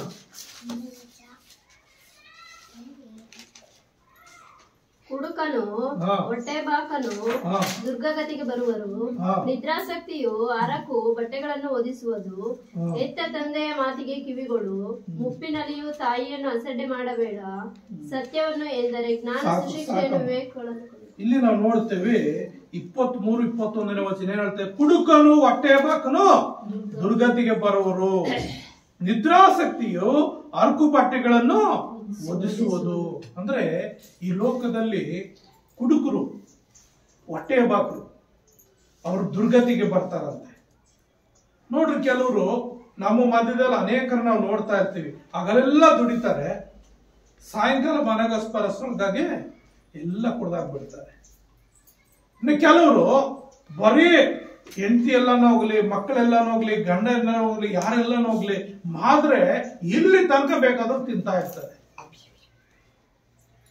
ನಾವು ತಿನ್ನುವುದಕ್ಕಾಗಿ ಬದುಕಬಾರ್ದು. ಏನೋ ತಿನ್ನುವುದಕ್ಕಾಗಿ ಬದುಕಬಾರ್ದು, ಬದುಕುವುದಕ್ಕಾಗಿ ತಿನ್ಬೇಕು. ಏನೋ ಬದುಕುವುದಕ್ಕಾಗಿ ನಾವು ತಿನ್ಬೇಕು ಆಹಾರ, ತಿನ್ನುವುದಕ್ಕಾಗಿ ಬದುಕಬಾರ್ದು. ಸಿಕ್ತು ಅಂತ ಎಲ್ಲಾದ್ರೂ ಅವಕಾಶ ಸಿಕ್ಕಿದ್ರೆ ಎಷ್ಟು ಬೇಕು. ನನ್ನ ಜೊತೆಯಲ್ಲಿ ನನಗೆ ತುಂಬಾ ಅನುಭವ ಇದೆ. ಈ ಸೇವಾ ಜೀವಿತದಲ್ಲಿ ತುಂಬಾ ಅನುಭವ ಇದೆ. ನಾನು ಕೂಡ ಸೇವೆಗೆ ಬರಕ್ ಮೊದಲು ಅಂಗಡಿ ಹಾಕಿದ್ದೆ, ಮನೆಯಲ್ಲಿ ಊಟ ಮಾಡ್ತಾ ಇದ್ದೆ, ಅಂಗಡಿಯಲ್ಲಿ ಕುತ್ಕೊಂಡು ಅದು ಇದು ತಿಂತಾನೇ ಇರ್ತಾ ಇದ್ದೆ. ಮತ್ತೆ ಸೇವೆಗೆ ಬಂದ ಮೇಲೆ ಕೂಡ ನಮ್ಮ ಚಿಕ್ಕಬಳ್ಳಾಪುರ ಪ್ರಾಂತದಲ್ಲಿ ನಾವೆಲ್ಲ ಜೊತೆಯಲ್ಲಿ ಸೇವೆಗೆ ಹೋದ್ರೆ ಆ ಕಡೆ ಸೇವಕರು ಹೋದ ತಕ್ಷಣ ಎಲ್ಲ ತಿಂಡಿಗಳು ಬಂದ್ಬಿಡ್ತದೆ. ಬಾಳೆಹಣ್ಣು, ಮಿಕ್ಸರು, ತಿನಿಸುಗಳು, ಬಿಸ್ಕೆಟ್ಗಳು ಅವೆಲ್ಲ ತಂದು ಬಿಡ್ತಾರೆ. ಕಾಫಿ, ಟೀ ಏನ್ ರೆಡಿ ಮಾಡ್ತಾರೆ. ಆಮೇಲೆ ನಮ್ಮ ಜೊತೆಯಲ್ಲಿರೋಂಥ ಸೇವಕರು ಏನ್ ಮಾಡ್ತಾ ಇದ್ರು ಅಂದ್ರೆ, ಅವ್ರು ಕುತ್ಕೊಂಡು ಕಷ್ಟ ಸುಖಗಳು ವಿಚಾರಿಸ್ತಾ ಇದ್ರೆ, ನಾನು ಇನ್ನೂ ಹೊಸದಾಗಿ ಸೇವೆಗೆ ಬಂದಿದ್ದೀನಿ, ಒಳ್ಳೆ ಯೌವನ. ಆ ಸಂದರ್ಭದಲ್ಲಿ ಅವ್ರ ಮಾತುಗಳು ಹೇಳ್ತಾ ಇದ್ರೆ ನಾನು ಒಂದ್ ಕಡೆಯಿಂದ ತಿಂತಾ ಇರೋದು. ನನ್ನ ಜೊತೆಲಿ ಇನ್ನೂ 2-3 ಸೇವಕರು ಇರ್ತಾರೆ, ಅವ್ರು ಟೀಕೆ ಮಾಡೋದು ನನ್ನನ್ನು. ನನ್ಗೆ ಹೇಳ್ತಾ ಇರ್ಲಿಲ್ಲ, ಆದ್ರೆ ಅವರವಾಗ ನಾನು ಇಲ್ದಾಗ ಅವ್ರು ಮಾತಾಡ್ಕೊಳ್ಳೋದು. ಇವ್ನು ಬರೀ ತಿನ್ನೋಕೆ ಬರ್ತಾ ಇದ್ದಾನೆ, ಇವ್ನ ಬಾಯಿಗೆ ಕಡಿವಾಣ ಇಲ್ಲ, ಇವನು ಹೊಟ್ಟೆ ಬಾಕು ಅಂತ ಹೇಳ್ಕೊಳ್ಳೋದು. ಆಮೇಲೆ ನನಗಿಂತ ಚಿಕ್ಕ ವಯಸ್ಸು ಒಬ್ಬ ಸೇವಕನು, ಅಣ್ಣ ಸ್ವಲ್ಪ ಹೊರಗಡೆ ಬಂದಾಗ ನೀನು ಬಾಯಿಗೆ ಬೀಕ್ ಹಾಕು, ಯಾಕಂದ್ರೆ ನಿನ್ನ ಬಗ್ಗೆ ಜೊತೆಯಲ್ಲಿರೋಂಥ ಸೇವಕರು ಮಾತಾಡ್ಕೊಳ್ತಾರೆ ಅಂತ ಒಂದು ಸಣ್ಣ ಮಾತು ಮಾತು ಹೇಳ್ದ ಅಷ್ಟೇ. ನಾನು ಅವತ್ತು ಬೀಗ ಆಗ್ತದೆ. ಅವತ್ತನೇ ಇವತ್ತು ತನಕ ನಾನು ಒಂದು ಕಡೆ ಊಟ ಮಾಡಿ ಹೋದ್ರೆ ಇನ್ನು ಮನೇಲಿ ಹೋಗಿ ಇನ್ನೂ ಅರ್ಧ ಮುದ್ದೆ ತಿನ್ಬೋದು, ಅಷ್ಟು ಹೊಟ್ಟೆ ಖಾಲಿ ಇಟ್ಕೊಂಡೇ ಇರ್ತೀನಿ ನಾನು. ಎಂತ ಊಟನ ಆಗ್ಲಿ ಅಷ್ಟು ಸ್ವಲ್ಪ ನಾನು ಖಾಲಿ ಇಟ್ಕೊಂಡೇ ಇರ್ತೇನೆ. ಯಾಕಂದ್ರೆ ನಾವು ತಿನ್ನೋದಕ್ಕಾಗಿ ಬದುಕಬಾರದು, ಬದುಕುವುದಕ್ಕಾಗಿ ದಿನೇ ದಿನ ಬದುಕು ಉಳಿಸ್ಕೊಳ್ಳೋದಕ್ಕಾಗಿ ಈ ಶರೀರಕ್ಕೆ ಎಷ್ಟು ಆಹಾರ ಬೇಕೋ ಅಷ್ಟು ಆಹಾರ ತಿಂದ್ರೆ ಸಾಕು. ಇನ್ನು ಎಕ್ಸ್ಟ್ರಾ ತಿಂದಿದ್ದೆಲ್ಲನು ಅದು ಮೈಯಲ್ಲಿ ಕಬ್ಬು ಬೆಳೀತದೆ, ರೋಗಗಳು ತರ್ತದೆ ಮತ್ತು ಅನಾರೋಗ್ಯ ತುತ್ತಾಗ್ತೀವಿ. ಮತ್ತು ಕುಡುಕರು ಅಷ್ಟೇ. ಕುಡುಕರು ಅವ್ರು ಕುಡಿದಾಗ ಅವರು ಸ್ವರ್ಗ ಎಲ್ಲೋ ಇರ್ತದೆ, ಒಂದು ಚರಂಡಿ ಪಕ್ಕದಲ್ಲಿ ಮಲಗಿರ್ಲಿ, ಅವ್ರಿಗೆ ಅಲ್ಲೇ ಎಷ್ಟು ಕೆಟ್ಟ ವಾಸನೆ ಬರ್ತಾ ಇದ್ರು, ಅವ್ರು ಕುಡಿದು ಹೋಗಿ ಅಲ್ಲಿ ಬಿದ್ದೋದ್ರೆ ಅವ್ರಿಗೆ ಏನಾಗುತ್ತೆ, ಅದು ಒಂದು ಸ್ವರ್ಗ ಇದ್ದಂಗೆ ಇರ್ತದೆ. ಕುಡುಕರು ತಿನ್ನೋಂಥವ್ರು ಅವ್ರು ದುರ್ಗತಿಗೆ ಬರ್ತಾರಂತೇಳಿ ಸ್ಪಷ್ಟವಾಗಿ ಹೇಳ್ತಾ ಇದೆ. ನಿದ್ರಾಸಕ್ತಿಯು ಹರಕುಬಟ್ಟೆಗಳು ಒದಿಸೋದು. ಅನೇಕರು ಏನ್ ಮಾಡ್ತಾರೆ, ಕೆಲಸ ಅಂದ್ರೆ ಅವ್ರಿಗಾಗಲ್ಲ, 24 ಗಂಟೆ ಬೇಕಾದ್ರೆ ನಿದ್ದೆ ಮಾಡ್ತಾ ಇರ್ತಾರೆ, 24 ಗಂಟೆ ನಿದ್ದೆ ಮಾಡ್ತಾ ಇರ್ತಾರೆ. ಅವ್ರು ಕೂಡ ಏನಾಗ್ತದೆ, ಹರಕುಬಟ್ಟೆಗಳು ಒದ್ಕೊಳ್ಳೋದು. ಯಾಕಂದ್ರೆ ಅವ್ರ ಹತ್ರ ಹಣ ಇಲ್ಲದ ಸಮಯದಲ್ಲಿ ಹಾಕಿದ ಬಟ್ಟೆ ಹಾಕಿ ಏನಾಗ್ತದೆ, ಹರಿದೋಗ್ತವೆ ಬಟ್ಟೆಗಳು. ಕೊಂಡ್ಕೊಳ್ಳೋದು ದುಡ್ಡಿರಲ್ಲ, ಯಾರು ತಂದು ಕೊಡಲ್ಲ, ಇವನು ಸೋಂಬೇರಿ ಅಂತ ಹೇಳಿ. ಆದ್ರಿಂದ ಪ್ರಿಯರೇ, ನಾವು ಇಲ್ಲಿ ದಾನಿಯಲ್ನ ಒಂದು ಹಿಸ್ಟ್ರಿಯಲ್ಲಿ ನೋಡುವಾಗ ಅವನು ಎಷ್ಟು ಆಹಾರ ಅವನಿಗಿತ್ತು ಸಮೃದ್ಧಿಯಾಗಂದ್ರೆ ಎಷ್ಟು ಬೇಕಷ್ಟು ಕುಡಿಬೋದಾಗಿತ್ತು, ಎಂತ ಮಾಂಸ ಬೇಕಾದ್ರೆ ಅಂತ ಮಾಂಸ ತಿನ್ಬೋದಾಗಿತ್ತು, ಎಂತ ಪದಾರ್ಥಗಳು ಬೇಕಂತ ಪದಾರ್ಥ ತಿನ್ಬೋದಾಗಿತ್ತು. ಆದ್ರೆ ಅವನು ತಿನ್ಲಿಲ್ಲ. ಕಾರಣ ಏನಂದ್ರೆ, ನಾನು ಬಂದಿರೋದು ಧ್ಯೇಯ, ನಾನು ಇಲ್ಲಿಂದ ಜಯ ಕಾಣಬೇಕು. ನೋಡ್ರಿ, ಆ ದಾನಿಯಲ್ ಇದು ಚರಿತ್ರೆಯಲ್ಲಿ ನೋಡ್ಬೇಕಾದ್ರೆ ಅವನು ಬೇರೆ ಕಡೆಯಿಂದ ಎತ್ಕೊಂಡು ಹೋಗಿರೋನು.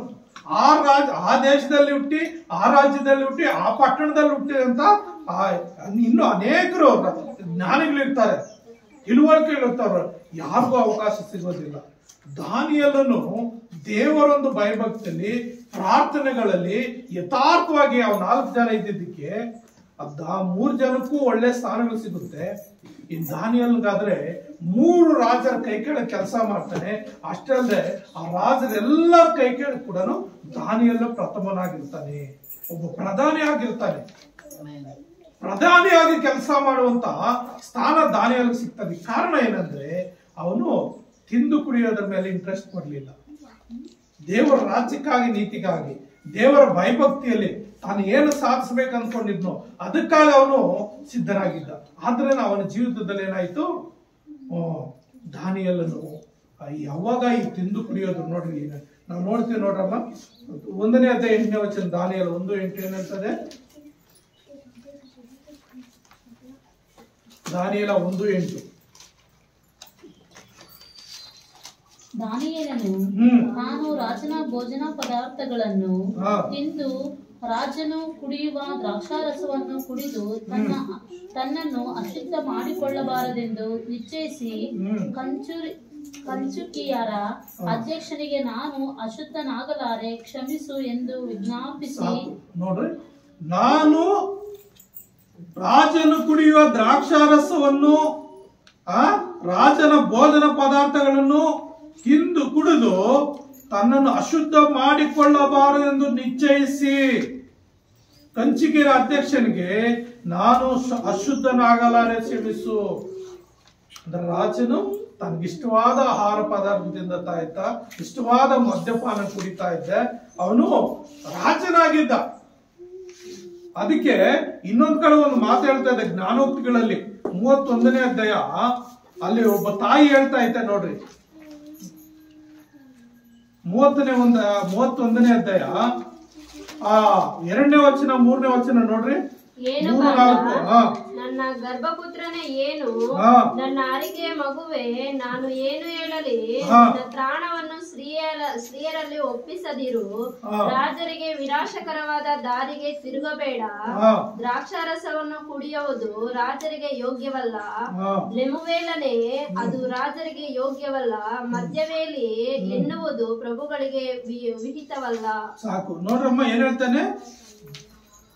ದ್ರಾಕ್ಷಾರಸವನ್ನು ಕುಡಿಯೋದು ರಾಜರಿಗೆ ಯೋಗ್ಯವಲ್ಲ. ಅಂದ್ರೆ ಈ ಒಂದು ಮಗನಿಗೆ ಹೇಳ್ತಿ, ಏನು ಕಂದ ನನ್ನ ಗರ್ಭಪುತ್ರನೇ, ಏನು ನನ್ನ ಅರಕೆ ಮಗುವೆ, ನಾನು ಏನು ಹೇಳಲಿ, ನೀನು ಸ್ತ್ರೀಯರಲ್ಲಿ ನಿನ್ನ ತ್ರಾಣವನ್ನು ಸ್ತ್ರೀಯರಲ್ಲಿ ಒಪ್ಪಿಸ್ತೀರೋ, ರಾಜರಿಗೆ ವಿನಾಶಕರವಾದ ದಾರಿಗೆ ತಿರುಗಬೇಡ. ಅಂದ್ರೆ ತಿಂದು ಕುಡಿಯೋದು, ಸ್ತ್ರೀಯರ ಸಹವಾಸ ಮಾಡೋದು ಅದು ಒಳ್ಳೇದಲ್ಲ, ರಾಜರಿಗೆ ಯೋಗ್ಯವಾದದ್ದಲ್ಲ. ಅದು ನೀನು ಆ ರೀತಿ ಮಾಡಬೇಡ ಅಂತೇಳಿ ತನ್ನ ಪ್ರಿಯ ಮಗನಿಗೆ ಬುದ್ಧಿವಾದ ಹೇಳ್ತಾ ಇದ್ದಾಳೆ ಒಬ್ಬ ತಾಯಿ. ಎಷ್ಟು ಜನ ತಾಯಂದ್ರೆ ಇವಾಗ ಮಕ್ಕಳಿಗೆ ನೀನ್ ಕುಡಿಬೇಡಪ್ಪ, ನೀನ್ ಕೆಟ್ಟ ದಾರಿಗಳು ಹೋಗ್ಬೇಡಪ್ಪ ಅಂತ ಹೇಳಿದ್ರೆ ಕೇಳ್ತಾ ಇದ್ದಾರ? ಕೇಳಲ್ಲ. ಕಾರಣ ಏನಂದ್ರೆ ಬೆತ್ತ ಹಿಡಿಯದ ಪಿತ ಪುತ್ರನಿಗೆ ಶತ್ರು ಅಂತಿದೆ ವಾಕ್ಯ. ಬೆತ್ತ ಹಿಡಿಯದ ಪಿತ ಪುತ್ರನಿಗೆ ಶತ್ರು ಅಂದ್ರೆ ನಾವು ಚಿಕ್ಕಂದಿನ ಬಗ್ಗಿಸ್ಬೇಕಂತ ಮಕ್ಕಳನ್ನ. ಚಿಕ್ಕಂದಿನಿಂದಲೇ ನಮ್ಗೆ ಎಲ್ಲಿ ತನಕ ಪ್ರೀತಿ ಇರ್ಬೇಕಂದ್ರೆ ಗಂಟಲ ತನಕ ಆ ಮಕ್ಕಳ ಮೇಲೆ ಪ್ರೀತಿ ಇರ್ಬೇಕು. ಅವು ನಮ್ಮ ಮಕ್ಕಳು ಪ್ರೀತಿ ಮಾಡ್ಬೇಕು, ಆದ್ರೆ ನಮ್ಮ ಕಣ್ಣಲ್ಲಿ ಭಯ ಇಡ್ಸ್ಬೇಕು. ಕಣ್ಣು ಬಿಟ್ಟಿದ್ದಂಗೆ ಭಯ ಪಡ್ಬೇಕು. ಹೊಡಿತಾರೆ, ಬೈತಾರೆ. ಮಕ್ಕಳನ್ನ ಭಯದಲ್ಲಿ ಯಾವಾಗ ಬೆಳೆಸ್ತಾರೋ ದಾರಿ ತಪ್ಪು ಹೋಗೋದಿಲ್ಲ, ದಾರಿ ತಪ್ಪು ಹೋಗೋದಿಲ್ಲ. ಅವಾಗ ಏನಾಗುತ್ತಂದ್ರೆ ನನ್ನ ಜೀವಿತದಲ್ಲಿ ಒಂದು ಕತೆ ನಡೀತು. ಒಂದ್ಸಾರಿ ನಾನು ಒಂದು 5ನೇ ಕ್ಲಾಸು ಎಷ್ಟು ಓದ್ತಾ ಇದ್ದೀನಿ. ತೆಂಗಿನ ತೋಪ್ ಹೋಗಿ ತೆಂಗಿನಕಾಯಿ ಕದ್ದು ಬಿಟ್ಟು ಹೊರ ಬಂದ್ಬಿಟ್ಟು ನಾನು ಒಂದು ಕಾಯಿ ತಗೊಂಡು ಅದನ್ನ ಹಿಂಗಿಡ್ಸ್ಕೊಂಡು ಬಂದ್ಬಿಟ್ಟಿದ್ದೀನಿ. ಇನ್ನು ನನ್ನ ಜೊತೆಲಿ ನನ್ನ ಫ್ರೆಂಡ್ಸ್ ಎಲ್ಲ ಇದ್ರು, ಅವ್ರು ಸಿಕ್ಕಾಕೊಂಡ್ ಬಿಟ್ಟಿದ್ದಾರೆ ಆ ತೋಟ ಮಾಲೀಕನಿಗೆ. ಅವನು ಹಿಡ್ಕೊಂಡು ಅವ್ನು ಹೊಡೆಯೋವಾಗ ನಾವೆಲ್ಲ ಕಿತ್ತಿದ್ದು ಇಂತ ಅವನಂತ ನನ್ನ ಮೇಲೆ ಹೇಳ್ಬಿಟ್ಟಿದ್ದಾರೆ. ಹತ್ತಿದ್ದು ನಾನೇ, ಕಿತ್ತಿದ್ದು ನಾನೇ ಕಾಯಿಗಳು. ನಾನು ನಮ್ಮಮ್ಮ ಹೊಡಿತಾಳೆ, ಕೆಲಸದಿಂದ ಬಂದ್ಬಿಟ್ಟಿರ್ತಾಳೆ ಅಂತೇಳಿ ಓಡ್ ಬಂದು ಮನೆಯಲ್ಲಿ ಏನು ಸಾರಿಗೆ ಏನೋ ಬೇಳೆ ಅದು ಇದು ಹಾಕಿ ನಾನು ಒಲೆ ಉರಿಸ್ತಾ ಇದ್ದೀನಿ. ಇನ್ನೂ ತಿಂದಿಲ್ಲ, ಜೋಪಲ್ಲಿ ಹಂಗೆ ಇದೆ. ಅದು ಹಂಗಂಗೆ ಇಟ್ಕೊಂಡು ಬಂದಿದ್ದೀನಿ ಗಿಟಿಕೇನು ಮಾಡ್ಕೊಂಡು. ಅದನ್ನು ತಿಂದೇ ಇಲ್ಲ. ಅವನು ಬಂದ್ಬಿಟ್ಟ ಮನೆ ಹತ್ರ. ಆಚೆ ಕರೆದ್ರು, ನಮ್ಮಮ್ಮನ ಮುಂದೆ ಚೆನ್ನಾಗಿ ಹೊಡೆದು ಬಿಟ್ಟ. ಮತ್ತು ಕಳ್ಳ ನನ್ನ ಜೊತೆಲಿ ಇದೆ, ಜೋಪಲ್ಲಿ ಇದೆ ತೆಂಗಿನಕಾಯಿ ಸುಂದಿರು. ಆಮೇಲೆ ಅವನು ಹೊರಟೋದ್ಮೇಲೆ ಕೆಟ್ಟದಾಗೆಲ್ಲ ಮಾತಾಡ್ಬಿಟ್ಟ, ಕೆಟ್ಟ ಮಾತು ಮಾತಾಡ್ಬಿಟ್ಟ. ಆಮೇಲೆ ಅವನು ಹೊರಟೋದ್ಮೇಲೆ ನಮ್ಮಮ್ಮ ಪಾರ್ಕೆ ತಗೊಂಡು ಚೆನ್ನಾಗಿ ಹೊಡೆದಾಕ್ಬಿಟ್ಲು. ಚೆನ್ನಾಗಂದ್ರೆ ಸಿಕ್ಕಾಪಟ್ಟಿ ಹೊಡೆದು ಬಿಟ್ಲು. ಆವತ್ತಿಗೆ ನಾನು ಕಳ್ತನ ಮಾಡೋದನ್ನ ಬಿಟ್ಟುಬಿಟ್ಟೆ. ನಾನು ಕಳ್ತನ ಮಾಡಿದ್ದೀನಿ. ಏನು ಕಳ್ತನ ಮಾಡಿ? ಜೋಳತೇನೆ, ತೆಂಗಿನಕಾಯಿ, ಹಲಸಿನಕಾಯಿ, 3 ಹೊಟ್ಟೆ ತಿನ್ನೋದಕ್ಕೆ ಊಟ ಇರ್ತಾ ಇರಲಿಲ್ಲ. ಊಟ ಇರ್ತಿದ್ರೆ ಅದಕ್ಕೆ ನಾನು ಒಬ್ಬನೇ ಹೋಗ್ತಾ ಇದ್ದೆ. ಯಾಕಂದ್ರೆ ಜೊತೆಲಿ ಕರ್ಕೊಂಡೋಗಿ ಸಿಕ್ಕಾಸ್ಬಿಟ್ರಲ್ಲ, ಅವಾಗ ಒಬ್ಬನೇ ಹೋಗಿ ನನ್ಗೆ ಎಷ್ಟು ಬೇಕೋ ಅಷ್ಟು ಸಿಕ್ಕೊಂಡು ಅಲ್ಲೇ ತಿಂದ್ಬಿಟ್ಟು ಹೊಟ್ಟೆ ತುಂಬ ತಿಂದ್ಬಿಟ್ಟು ಮನೆಗೆ ಕಾಲಿಗೆ ಬರ್ತಾ ಇದ್ದೆ. ಆಮೇಲೆ ಕಳ್ತನನ ಬಿಟ್ಬಿಟ್ಟೆ. ಹಾಗೆ ಖಂಡಿತ ಏನಾಗುತ್ತಂದ್ರೆ ನಾವು ಇವೆಲ್ಲ ಕೆಲವು ತಿನ್ನೋದಕ್ಕಾಗಿ ಬದುಕಬಾರ್ದು, ಬದುಕುವುದಕ್ಕಾಗಿ ನಾವು ಆಹಾರ ತಿನ್ಬೇಕು. ಹಾಗಾಗಿ ದಾನಿಯೇಲನು ಅವನು ತಿನ್ನೋದಕ್ಕಾಗಿ ಬದುಕ್ತಾ ಇರಲಿಲ್ಲ, ಬದುಕೋದಕ್ಕೆ ಆಹಾರ ತಿಂದು ಜ್ಞಾನವಂತನಾದನು. ಜ್ಞಾನ ಬೆಳೆಸ್ಕೊಂಡು ದೇವರ ಆಶೀರ್ವಾದ ಕೂಡ ದೇವರ ಹತ್ರ ಏನು ಹೆಸರು ಪಡ್ಕೊಂಡ?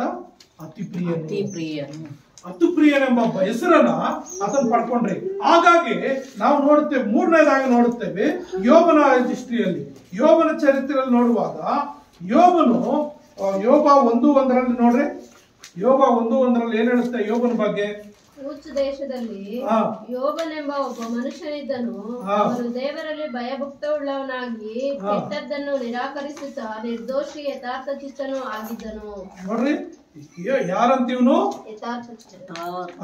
ದೇವರಲ್ಲಿ ಭಯಭಕ್ತಿಯುಳ್ಳವನು ಆಗಿ ಕೆಟ್ಟದ್ದನ್ನು ನಿರಾಕರಿಸುತ್ತಾ ನಿರ್ದೋಷಿ ಯಥಾರ್ಥ ಚಿತ್ತನೂ ಆಗಿದ್ದನು. ಹಲ್ಲೆಲೂಯಾ. ಯೋಬನು ತನ್ನ ಸಂದರ್ಭದಲ್ಲಿ, ತನ್ನ ಜೀವಿತದಲ್ಲಿ ಮೊಟ್ಟಮೊದಲಾಗಿ ದೇವರಲ್ಲಿ ಭಯಭಕ್ತಿಯುಳ್ಳವನಾಗಿದ್ದನು. 2ನೇದಾಗಿ ಕೆಟ್ಟದನ್ನು ನಿರಾಕರಿಸ್ತಿದ್ದನು.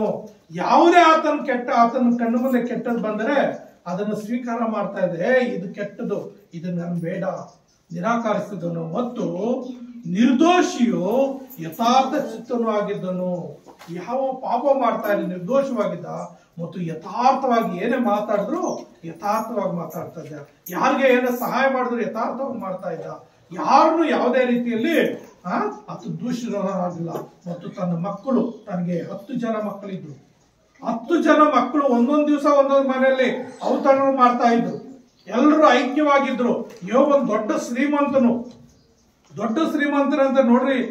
ಯಾವ ರೀತಿ ಇದೆ, ಅವನಿಗೆ 7,000 ಕುರಿಗಳು, 3,000 ಒಂಟೆಗಳು, 500 ಜೋಡಿ ಎತ್ತುಗಳು, 500 ಹೆಣ್ಣು ಕತ್ತೆಗಳು, ಅನೇಕ ಸೇವಕರು.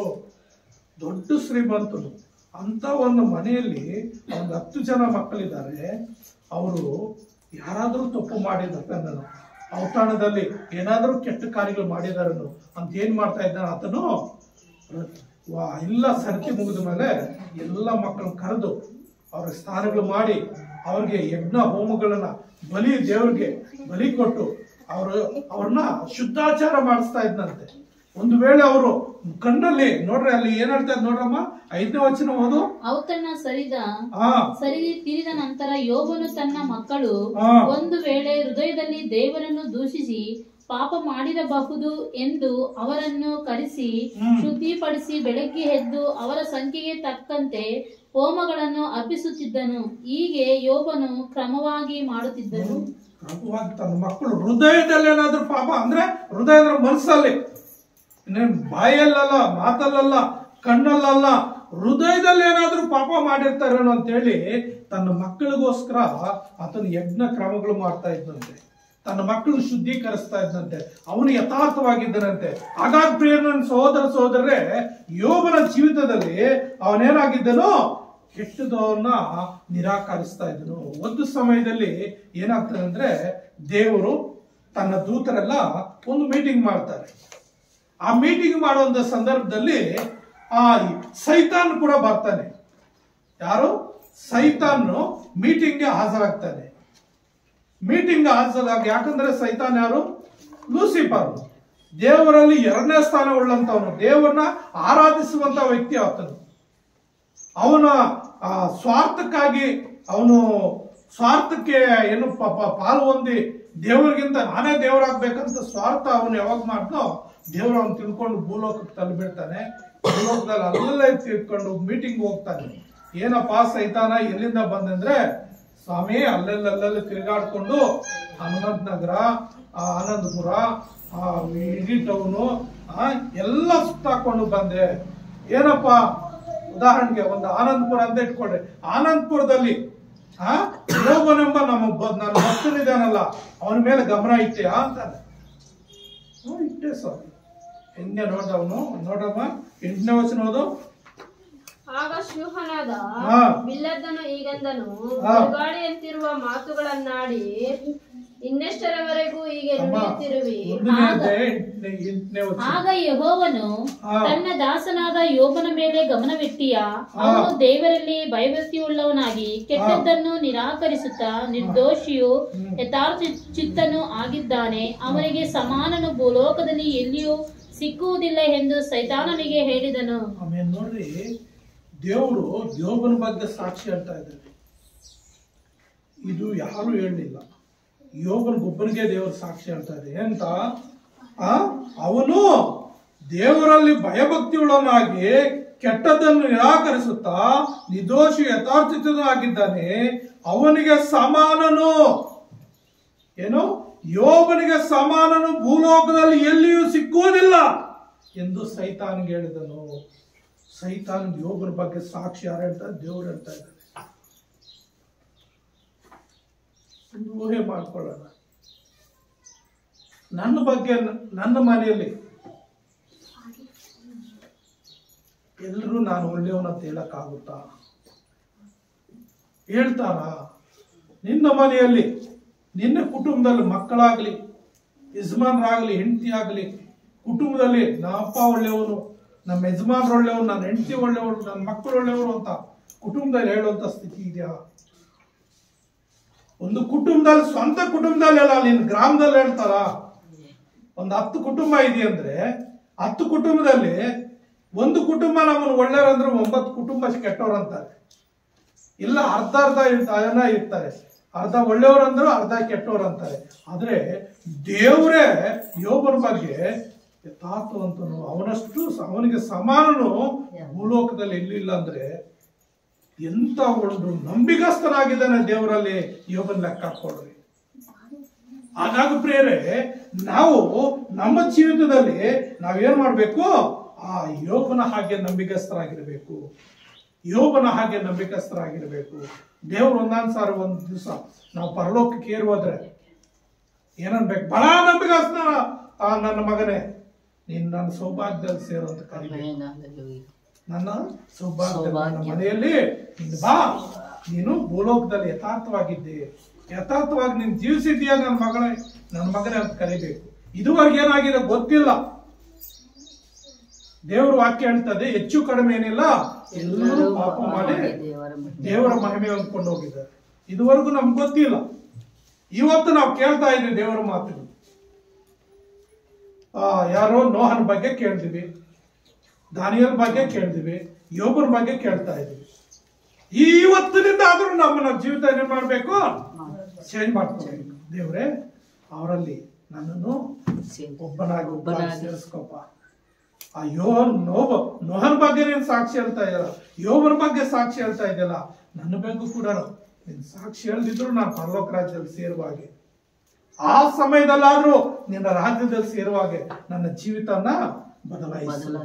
ನನ್ನ ಜೀವಿತನ ನೀನ್ ಬದಲಾಯಿಸು. ಬೇರೆ ಆ ಸಾಕ್ಷಿ ಹಂಗ ಹೇಳ್ದಾಗ ಸೈತಾನ್ ಹೇಳ್ತಾನೆ, ನೀನು ಒಳ್ಳೆ ಮನುಷ್ಯ, ಒಳ್ಳೆ ದೇವ್ರು, ನೀನು ಅವನ ಸುತ್ತಲೂ ಬೇಲೆ ಹಾಕ್ಬಿಟ್ಟಿದ್ಯಾ, ಅವನ್ಗೆ ಎಷ್ಟು ಬೇಕು ಆಸ್ತಿ ಅಷ್ಟು ಕೊಟ್ಟು ಬಿಟ್ಟಿದ್ಯಾ, ಅವನ ಮಕ್ಳು ಕೊಟ್ಟಿದ್ಯಾ, ಏನು ಕೊರತೆ ಇಲ್ಲದೆ ಎಲ್ಲಾ ಕೊಟ್ಟಿದ್ಯಾ, ಅವನ ಮನೆ ಸುತ್ತಲೂ ನೀನು ಬೇಲೆ ಹಾಕಿದ್ಯಾ, ಅವನಿಗೇನು ಕೊರತೆ ಇಲ್ಲ, ಅದಕ್ಕೆ ನೀನು ಒಳ್ಳೆಯವನಾಗಿದ್ದಾನೆ, ಅದಕ್ಕೆ ನೀನು ಪೂಜೆ ಮಾಡ್ತಾನೆ, ಅದಕ್ಕೆ ನೀನು ಆರಾಧನೆ ಮಾಡ್ತಾ ಇದ್ದಾನೆ. ಅದೆಲ್ಲ ತೆಗೆದ್ಬಿಡು, ಅವನು ನೀನು ದೂಷಿಸ್ತಾನ ಅಂತಾನೆ. ಹೌದಾ ಸೈತಾನ? ಹೌದಾ ಅಂತಾದ್ರೆ ಅವನ ಆಸ್ತಿ ಎಲ್ಲ ನೀನು ಕೊಟ್ಟು ಬಿಡ್ತೀನಿ, ಅವನ ಮಕ್ಕಳು ಕುಟುಂಬನೇ ನೀನ್ ಕೈಗೆ ಒಪ್ಪಿಸ್ಕೊಡ್ತೀನಿ, ಏನ್ ಮಾಡ್ತೀಯ ಮಾಡ್ಕೋ ಹೋಗು. ಅವನು ತಪ್ಪು ಹೋಗಲ್ಲಂತೆ. ತಕ್ಷಣ ಇಳಿದು ಬರ್ತಾನೆ. ಅವನಿಗಿರುವ ಆಸ್ತಿ ಒಂದೊಂದಾಗಿ ಕುರಿಗಳನ್ನ, ಒಂಟೆಗಳನ್ನ, ಕತ್ತೆಗಳನ್ನ, ಕಾಳುಗಳನ್ನ ಎಲ್ಲ ನಾಶ ಮಾಡಿಬಿಡ್ತಾನೆ. ಕೊನೆಗೆ ಮಕ್ಕಳನ್ನ 10 ಜನ ಮಕ್ಕಳು ಒಂದು ಮನೆಯಲ್ಲಿ ಅವತರಣ ಮಾಡ್ಕೊಡ್ತಾ ಇರ್ತಾರೆ. 4 ಕಡೆ ಗಾಳಿ ಬೀಸಿ ಆ ಮನೆ ಹಮ್ಕೊಂಡು ಎಲ್ಲರೂ ಮನೆಯಲ್ಲೇ ಸತ್ತು ಹೋಗ್ಬಿಡ್ತಾರೆ. ಅವಾಗ ಈ ನೋಹನಿಗೆ ವಿಷಯ, ಯೋಬನಿಗೆ ವಿಷಯ ಗೊತ್ತಾಗ್ತದೆ. ಒಬ್ಬೊಬ್ಬ ಆಳು ಅದ್ರ ಮೇಲ್ವಿಚಾರಕ್ಕೂ ಯಾರೋ ಒಬ್ಬರು ತಪ್ಪಿಸ್ಕೊಂಡು ಬಂದು ಹೇಳ್ತಾ ಇರ್ತಾರೆ. ಯೋಬನ್ ಏನಂತ ಗೊತ್ತಾ? ತಾಯಿ ಗರ್ಭದಲ್ಲಿ ಏನು ಇಲ್ಲದವನಾಗ ಬೆತ್ತಲಾಗ ನಾನು ಬಂದೆ, ಕರುಳೊಂದು ಮಾತ್ರ ಎಳ್ಕೊಂಡು ಬರ್ತಾರೆ ಅಷ್ಟೇ ತಾನೇ ಮಕ್ಕಳು. ಕರುಳು ಕಟ್ ಮಾಡಾಕ್ತಾರೆ.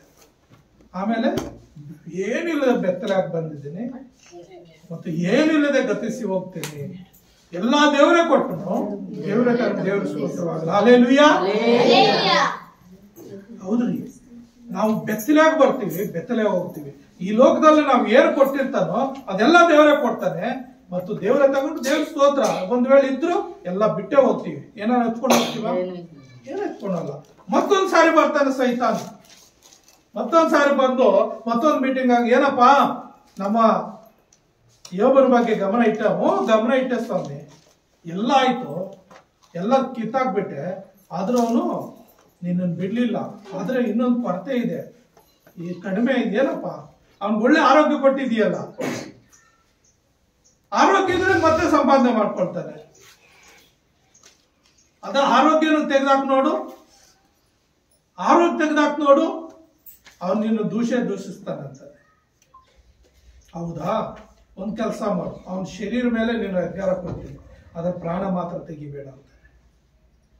ಸರಿ, ಮತ್ತೆ ಬರ್ತಾನೆ ಭೂಲೋಕಕ್ಕೆ. ಆ ಯೋಬನಿಗೆ ಒಂದು ಕುಷ್ಠ ರೋಗವನ್ನು ಕೊಟ್ಬಿಡ್ತಾನೆ. ಯಾವ ರೀತಿ ಅಂದ್ರೆ ತಲೆಯಿಂದ ನಡುನತ್ತಿ ಇಡೀ ದೇಹ ಎಲ್ಲ ಗುಳ್ಳಿಗಳು, ರಕ್ತ, ಕೀವು ರಕ್ತ, ಆ ನವೆ, ಆ ಕೀವು ಎಲ್ಲ ಉಕ್ಕಿ ಬರ್ತಾ ಇದೆ. ಆ ಕೀವು ಜೊತೆಯಲ್ಲಿ ನಡುಗಳು ಕುತ್ಕೊಳ್ತಾ ಇದೆ, ಆ ಕಚ್ತಾ ಇದೆ, ಇರಕ್ ಆಗ್ತಾ ಇಲ್ಲ. ಆಮೇಲೆ ಏನ್ ಮಾಡ್ತಾನೆ, ಹೋಗಿ ಬೂದಿಯಲ್ಲಿ ಕುತ್ಕೊಂಡಿರ್ತಾನೆ. ಬೂದಿ ಎಲ್ಲ ತಲೆ ಮೇಲೆ ಹಾಕೊಂಡು ಬೋಗ್ ಪಿಚ್ ತಗೊಂಡು ಕೆರ್ಕೊಳ್ತಾ ಇರ್ತಾನೆ ಹಿಂಗೆ. ಆ ಕಡತಕ್ಕೆ ತಟ್ಕೊಳ್ಳಾರ್ದು. ಅಂತ ಸಮಯದಲ್ಲೂ ಕೂಡ ಆ ಹೆಂಡತಿ ಬರ್ತಾಳೆ. ನೋಡಿ ಸಾಕಾಗಿ ಏನ್ ಮಾಡ, ಓದಮ್ಮ 2ನೇ ಅಧ್ಯಾಯ 9ನೇ ವಚನ. ಹೀಗಿರುವಲ್ಲಿ ಅವನ ಹೆಂಡತಿ ಅವನಿಗೆ, ಯಥಾರ್ಥತ್ವವನ್ನು ಇನ್ನೂ ಬಿಡಲಿಲ್ಲವೋ, ದೇವರನ್ನು ದೂಷಿಸಿ ಸಾಯಿ ಎಂದು ಹೇಳಿದಳು. ನೋಡ್ರಿ, ಮಕ್ಕಳು ಆಯ್ತು, ಆಸ್ತಿ ಹೋಯ್ತು, ಎಲ್ಲ ಹೋಯ್ತು, ಏನೋ ಆರೋಗ್ಯವಾಗಿದೆ ಅದು ಹೋಯ್ತು. ಈ ಕೆರೆತ, ಈ ನವೆ, ಈ ಬಾಧೆ, ಈ ವೇದನೆ, ಇವಾಗನ್ನ ನೀನು ಯಥಾರ್ಥ ನೀನು ಬಿಡ್ತಾ ಇಲ್ವೇ? ನೀನು ಒಳ್ಳೆತನ ಬಿಡ್ತಾ ಇಲ್ವೇ? ಇವಾಗನ ಬಿಟ್ಟು ಆ ದೇವ್ರನ್ನ ದೂಷಿಸಿ ಸಾಯ್ ಅಂತಾಳೆ. ಹೆಂಡತಿಗೆ ಸಾಕಾಗಿ ಹೋಗ್ಬಿಟ್ಟಿದೆ. ಆ ನೋಡಿ ಯಜಮಾನ ಗೋಳ್ ನೋಡಿ, ಆ ಬಾಧೆ ಪಡೋದು ನೋಡಿ ಇನ್ನೆಲ್ಲ ಹೋಗ್ಬಿಟ್ಟಿದ್ದಾರೆ. ಏನೂ ಇಲ್ಲ, ಗಂಡ ಹೆಂಡತಿ ಇಬ್ಬರೇ ಇರೋದು ಅಂತ. ಇವಾಗನ ಆ ದೇವ್ರ ದೂಷಿಸಿ ಸಾಯ್ ಅಂತಾಳೆ. ಅವಾಗ ಆತನ ಏನ್ ಹೇಳ್ತಾನೆ ಗೊತ್ತಾ? ಮೂರ್ಖಳು ಮಾತಾಡ್ದಂಗೆ ನೀನ್ ಮಾತಾಡ್ಬೇಡ, ಬುದ್ಧಿ ಜ್ಞಾನ ಇಲ್ಲದವಳು ಮಾತಾಡ್ದಂಗೆ ನೀನ್ ಮಾತಾಡ್ಬೇಡಮ್ಮ. ದೇವ್ರು ಒಳ್ಳೇದು ಮಾಡಿದ್ರೆ ಮಾತ್ರ ದೇವ್ರ, ಕೆಟ್ಟದ್ ಮಾಡಿದ್ರೆ ದೇವ್ರ ಅಲ್ವಾ? ಅಲ್ಲಿ ಏನ್ ಹೇಳ್ತಾನೆ? ಮೂರ್ಖಳು ಮಾತಾಡದಂತೆ ನೀನು ಮಾತಾಡ್ಬೇಡ. ಮಾತಾಡುತ್ತಿ ದೇವರ ಹಸ್ತದಿಂದ ನಾವು ಒಳ್ಳೆಯದನ್ನು ಹೊಂದುತ್ತೇವೆ ಅಷ್ಟೇ, ಕೆಟ್ಟದ್ದು ಹೊಂದಬಾರದು ಎಂದು ಹೇಳಿದ್ದನು. ಈ ಸಂದರ್ಭದಲ್ಲಿಯೂ ಪಾಪದ ಮಾತೊಂದು ಅವನ ತುಟಿಗಳಿಂದ ಹೊರಡಲಿ. ಹಲ್ಲೆಲೂಯಾ. ಇಂಥ ಸಂದರ್ಭದಲ್ಲಿ ಕೂಡ ಪಾಪದ ಮಾತವನು ಬಾಯಿಂದ ಬರ್ಲಿಲ್ಲ ರೀ. ನೋಡ್ರಿ, ನೋಹನ ಚರಿತ್ರೆ ಹಾಗಿದೆ, ದಾನಿಯೇಲನ ಚರಿತ್ರೆ ಇನ್ನೊಂದು ರೀತಿ ಇದೆ, ಯೋಬನ ಚರಿತ್ರೆ ಮತ್ತೊಂದು ರೀತಿಯಲ್ಲಿದೆ. ನೋಹನು ಲೋಕವನ್ನು ಜಯಿಸಿದ, ದಾನಿಯೇಲನ ಶರೀರವನ್ನು ಜಯಿಸಿದ, ಯೋಬನು ಸೈತಾನ ಜಯಿಸ್ತಾ ಇದ್ದಾನೆ. ಅದಕ್ಕೆ ಯೇಸು ಸ್ವಾಮಿ ಒಂದು ಮಾತಾಡ್ತಾನೆ, ಏನಂತ? ನಿನ್ನ ಭೂಯಾತ್ರೆ ಚಿಂತಾಭಾರ ನನ್ನ ಮೇಲೆ ಹಾಕು. ಹಲ್ಲೆಲೂಯಾ. ಎಫೆಸದವರು ಇದು ಪೇತ್ರನ 1 ಪೇತ್ರ 5:8 ವಚನ ಹೇಳುತ್ತೆ, ಸ್ವಸ್ಥಚಿತ್ತರಾಗಿರಿ, ಎಚ್ಚರವಾಗಿರಿ. ನಿಮ್ಮ ವಿರೋಧಿಯಾಗಿರುವ ಸೈತಾನನು ಗರ್ಜಿಸುವ ಸಿಂಹೋಪಾದಿಯಲ್ಲಿ ಯಾರನ್ನು ನುಂಗಲಿ ಎಂದು ಹುಡುಕುತ್ತಾ ತಿರುಗಾಡುತ್ತಾನೆ. ನೋಡ್ರಿ, ನಮ್ಮನ್ನು ಹುಡುಕ್ತಾ ಇದ್ದಾನೆ, ಪ್ರತಿಯೊಬ್ಬರು ಹುಡುಕ್ತಾ ಇದ್ದಾನೆ. ಕೆಲವರು ರೋಗದಲ್ಲಿ ನಾಶ ಮಾಡ್ತಾನೆ, ಕೆಲವರು ರೋಗ ತಂದು ಇಟ್ಟು ಮಾಡ್ತಾನೆ, ಕೆಲವ್ರಿಗೆ ಬಡತನ, ದರಿದ್ರತೆ, ಕಷ್ಟಗಳು ಕೊಟ್ಟು ನಾಶ ಮಾಡೋಕೆ ಪ್ರಯತ್ನ ಮಾಡ್ತಾನೆ. ಇನ್ನು ಕೆಲವ್ರನ್ನ ಸಾಲಗಳಿಂದ, ಕಷ್ಟಗಳಿಂದ, ಸಮಸ್ಯೆಗಳಿಂದ ಯಾವುದೋ ಒಂದು ರೀತಿಯಲ್ಲಿ ಸೈತಾನ ಏನ್ ಮಾಡ್ತಾನೆ? ನಮ್ಮನ್ನು ಹಾಳು ಮಾಡೋದಕ್ಕಾಗಿ ಆತನ ತಿರುಗ್ತಾ ಇದ್ದಾನೆ. ಆದರೆ ಪ್ರಿಯ ನನ್ನ ಸಹೋದರ ಸಹೋದರಿಯರೇ, ನಾವು ಯೇಸು ಕ್ರಿಸ್ತನ ನಂಬಿ, ಯೇಸು ಕ್ರಿಸ್ತನ ಮಾತುಗಳನ್ನು ನಾವು ಕೇಳಿ, ಯೇಸು ಕ್ರಿಸ್ತನ ಮಾತುಗಳನುಸಾರವಾಗಿ ನಾವು ಜೀವಿಸುವುದಾದ್ರೆ ಖಂಡಿತ ನಿನ್ನನ್ನು ನನ್ನನ್ನು, ಆತನ ಹೇಳೋದ ಮೇಲೆ 7ನೇ ವಚನ ಏನ್ ಹೇಳ್ತಾ ಇದ್ದಾನೆ? ನಿಮ್ಮ ಚಿಂತೆಯನ್ನೆಲ್ಲ ಆತನ ಮೇಲೆ ಹಾಕಿರಿ, ಆತನು ನಿಮಗೋಸ್ಕರ ಚಿಂತಿಸುತ್ತಾನೆ. ಹಲ್ಲೆಲೂಯಾ. ಯಾರು ಚಿಂತಿಸ್ತಾನೆ? ಯೇಸು ಕ್ರಿಸ್ತನು. ನಿನ್ನ ಚಿಂತೆಯ ಮೇಲೆ ಆತನ ಮೇಲೆ ಹಾಕು. ನಿನಗೆ ಸಮಸ್ಯೆ ಇದೆಯಾ? ನಿನ್ ಸಾಲಗಳಿದ್ಯಾ? ನಿನ್ ರೋಗ ಇದೆಯಾ?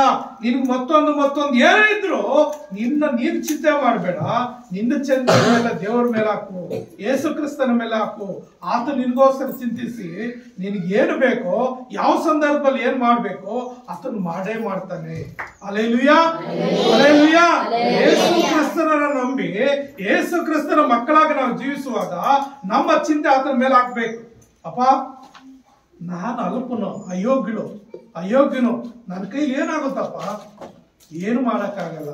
ನನ್ನನ್ನು ಆ ದಿನ ತಾಯಿ ಗರ್ಭದಲ್ಲಿ ಸೃಷ್ಟಿ ಮಾಡಿದೆ ನೀನು, ಇದುವರೆಗೂ ಬೆಳೆಸಿದ್ದೆ ನೀನು, ಸಾಕಿದ್ ನೀನು, ಪೋಷಣೆ ಮಾಡ್ತಾ ಇರೋನು, ಇನ್ನು ಮುಂದೆ ಮಾಡೋನು ನೀನೇನಪ್ಪ. ನನ್ನದೇನಿಲ್ಲ, ನಿನ್ನ ಚಿತ್ತ ಏನಿದೆ ಅದು ಮಾಡು. ನಿನ್ನ ಚಿತ್ತ ಏನಿದೆ ಅದು ಮಾಡು. ನಿನ್ನಲ್ಲಿ ನಾನು ಯಾಕೆ ಜೀವಿಸ್ಬೇಕು ಹಾಗೆ ನನ್ಗೆ ಒಳ್ಳೆ ಬುದ್ಧಿ ಜ್ಞಾನ ಕೊಡು, ತಿಳುವಳಿಕೆ ಕೊಡು. ಆಗ ನಾನು ನಿನ್ನ ಚಿತ್ತ ಹಾಗೆ ನಾನು ನಡೀತೇನೆ ಅಂತ ದೇವ್ರು ನಮ್ಮನ್ನು ಒಪ್ಪಿಸ್ಕೊಟ್ಬಿಟ್ರೆ ದೇವ್ರು ನಮ್ಮನ್ನ ಎಲ್ಲಾ ರೀತಿಯಲ್ಲಿ ಕಾಪಾಡಲಿಕ್ಕೆ ಶಕ್ತನಾಗಿ ಅಂತ ದೇವಾದಿ ದೇವರಿಗೆ ಮಹಿಮೆ ಆಗಿ ಪ್ರಾರ್ಥನೆ ಮಾಡ್ಕೊಳ್ಳೋಣ. ಪ್ರೀತಿಯುಳ್ಳ ಯೆಹೋವನೇ, ನಿನ್ನ ಪರಿಶುದ್ಧವಾದ ನಾವು ಸ್ತೋತ್ರ ಸ್ವಾಮಿ.